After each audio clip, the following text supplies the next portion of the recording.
Hello guys, ಎಲ್ಲರಿಗೂ ನಮಸ್ಕಾರ guys. ಇವತ್ತು ನಾನು ಆಫೀಸ್ಗೆ ಹೋಗ್ಬೇಕಾದ್ರೆ ಒಂದು ಆಕ್ಸಿಡೆಂಟ್ ವೆಹಿಕಲ್ ನೋಡಿದೆ. ಸೊ ನಿಮಗೆ ತೋರಿಸ್ತೀನಿ, ಒಂದ್ಸಲ ನೋಡಿ. ಒಂದು ಟೆಂಪೋ ಮತ್ತು ಒಂದು ಬಸ್ಸು, 2 ವೆಹಿಕಲ್ಗೆ ಆಕ್ಸಿಡೆಂಟ್ ಆಗಿದೆ. ಇದು ಆಕ್ಸಿಡೆಂಟ್ ಹೇಗಾಯಿತು ಅಂತ ನನಗಂತೂ ಗೊತ್ತಿಲ್ಲ.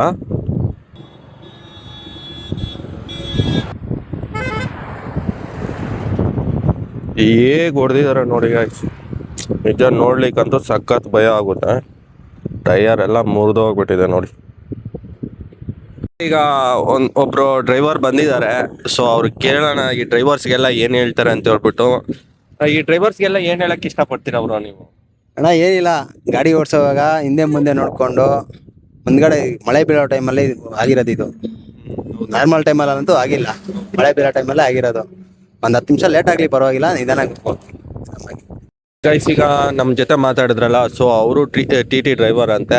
ಸೊ ನೋಡಿ, ಅವರು ಹೇಳ್ತಿದ್ದಾರೆ ಮಳೆ ಬರೋ ಟೈಮಲ್ಲೇ ಆಗಿರೋದು ಈ ಆಕ್ಸಿಡೆಂಟ್. ಗೈಸ್, ಇಂಥ ಘಟನೆಗಳನ್ನು ನೋಡಿದಾಗ ಒಂದು ವಿಷಯ ನೆನಪಾಗುತ್ತೆ. ನಾವು ರೋಡಲ್ಲಿ ಎಷ್ಟೇ ಸೇಫಾಗಿ ಡ್ರೈವ್ ಮಾಡಿದ್ರು ಕಡಿಮೆನೆ. ಸೊ ಅದಕ್ಕೆ ಹೇಳೋದು, ನಮಗೆ ಎಷ್ಟೇ ಅರ್ಜೆಂಟ್ ಇರಲಿ, ಎಷ್ಟೇ ಕೆಲ್ಸಗಳಿರಲಿ, ನಿಧಾನಕ್ಕೆ ಹೋಗಬೇಕು. ಸೊ ಏನಾಗ್ಬಿಡುತ್ತೆ, ಒಂದು 10 ನಿಮಿಷ 20 ನಿಮಿಷ ಲೇಟ್ ಆಗ್ಬೋದು ಅಷ್ಟೇ. ಯಾರಿಗೋಸ್ಕರ ನಾವು ಅರ್ಜೆಂಟಾಗಿ ಹೋಗಿ ನಮ್ಮ ಜೀವನವನ್ನು ನಾವು ಕಳ್ಕೊತೀವಿ. ಸೊ ಇದೇ ಕಾರಣಕ್ಕೆ ಹೇಳೋದು ಗಾಯ್ಸ್, ಸೇಫಾಗಿ ಡ್ರೈವ್ ಮಾಡಿ. ಇನ್ನೊಂದು ವಿಷಯ ಹೇಳಕ್ಕೆ ಇಷ್ಟಪಡ್ತೀನಿ, ನಾವು ಮಾಡೋ ಸಣ್ಣ ತಪ್ಪಿಂದ ನಮ್ಮ ಜೀವಕ್ಕೂ ಅಪಾಯ ಆಗುತ್ತೆ, ಬೇರೆಯವ್ರ ಜೀವಕ್ಕೂ ಅಪಾಯ ಆಗುತ್ತೆ.